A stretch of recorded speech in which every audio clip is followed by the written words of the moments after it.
Artisans, it's Chandra with Start and Stuff. I am here to share the last installment of my fall cards that I use scraps for. A few weeks ago, Dunn shared a project called the Floating Focal Point, and I will post that in the description box so you can also check her out and see how she did it. But I'm just going to quickly run through my cards. Again, trying to use of what I have. I had about 2 or 3 sheets of this green cardstock, so I just went with it. It's not really a good match, but I just went with it because then I don't have any more of it and I'm done with it. And then I cut scraps down to 3/4 of an inch. The key to this is acetate. They are double-sided taped onto acetate. The acetate I cut into squares, and I use a circle die to cut it after I got the strips on there. And I really love how it came out. I did cut a background and used an embossing folder, a Derice Fall leaves type of folder, and I used the deboss side so there wouldn't be so much popped up texture on the front. And I really love the way they came out because I just feel so accomplished at using the scraps that I had thrown into that fall box that I told you all about a week or so ago. I use my exact same stamp that I've been using so that all of my Thanksgiving cards say the same, and next year I can choose another stamp from that set and not have to worry about, did I use this last year or not?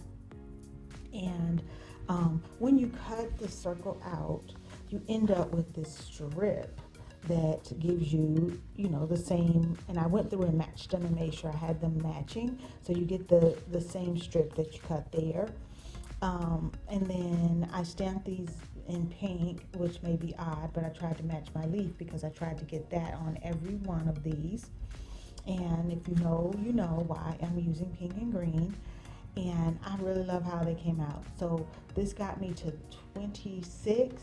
I was trying to get to 30, but I think this will get me what I need. I like this idea so much that I ended up making a few more. I just pulled out my pink and green scrap bag and made some more strips. I did actually make 2 of them 5x7, but I mailed those already. And I just really, kept the circle the exact same and just made a bigger background. And so I already sent those, so I don't even think I took pictures. They were some late birthday cards for some milestone birthdays, which gave me room to, put the, how old they were and everything on there.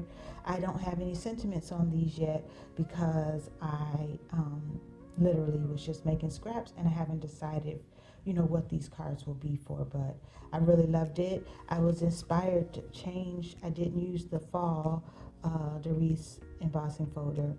I was inspired by this little flower and the shape of it. And the flower, I don't even know if you can see it on the embossing folder, reminds me of that same flower.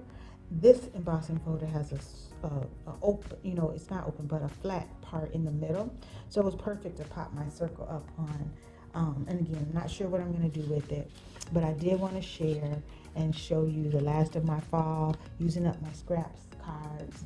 And I'm applied to a craft fair late. They were thinking they had some spots left. Hopefully I'll get in, and I'm going to try to use some of my Christmas scraps to accomplish some of those projects.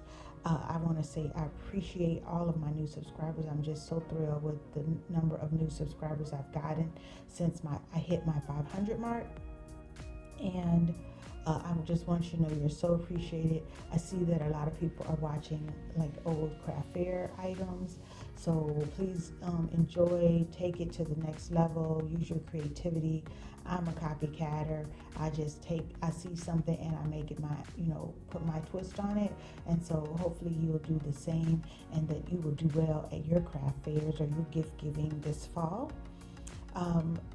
So this video will go up you'll see this video this week, and then next week we'll be cracking the vault. next Friday, and I'm going to try to use some Christmas items since I'm already digging into my Christmas box. So thanks for watching. Have a great day.